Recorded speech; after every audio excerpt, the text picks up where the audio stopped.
Hello, everybody. There's been a long story that I've heard in the past about a program that was being directed by a professor in Harvard, and I wanted to try to share this story with you, hopefully, so it would actually provide you something to look forward to and to put life in context. The story goes as follows. A professor was designed to put in front of students, and he was able to provide a large glass jar and decided to tell the students he was going to fill it with golf balls. He did. He filled it and asked the students and said, "Please, tell me if this jar is full." The students politely obliged, "Yes, it's full." And the professor said, "Well, I don't think so." So he decides to fill it with pebbles. After he fills it with pebbles in between the golf balls, he then asks again, "Is this jar full?" The students then agreed, "Of course, now it is full." He then says, "No, there is yet room," and provides sand. And he puts sand inside of the pebbles and the golf balls and the jar. And then asks again, "Is this jar full?" The students, of course, oblige. Finally, he pours 2 beers into that jar and then decides to talk to the class. He says very specifically, "I want you to realize that this jar represents your life.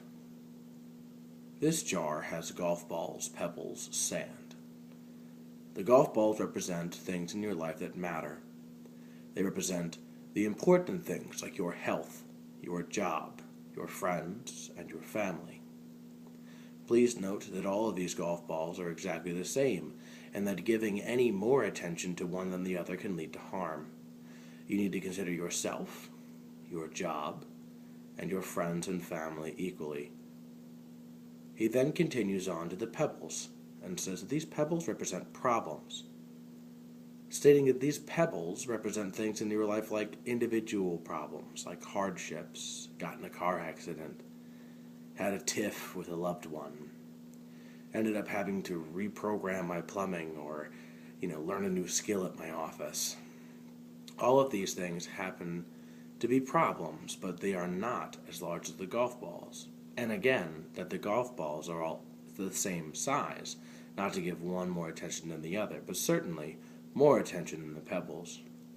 Finally, the sand was to provide white noise.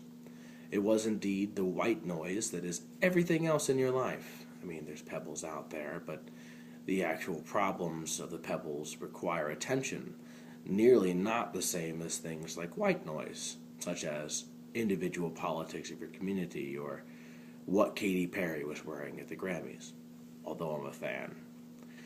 So, the last point of this statement was to stand in front of the class and ask if there were any questions.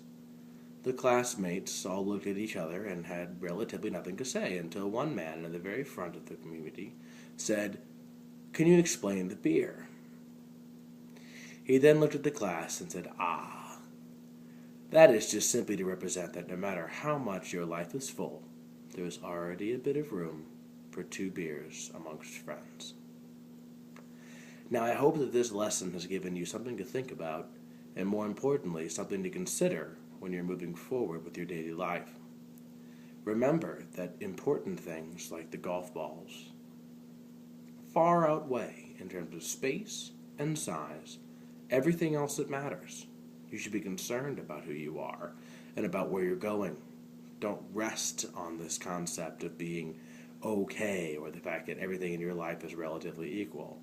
It simply means that going forward, when you focus on things, remember the relative importance of them, and remember the fact that you're always cared about because you're someone else's golf ball. Happy Valentine's Day.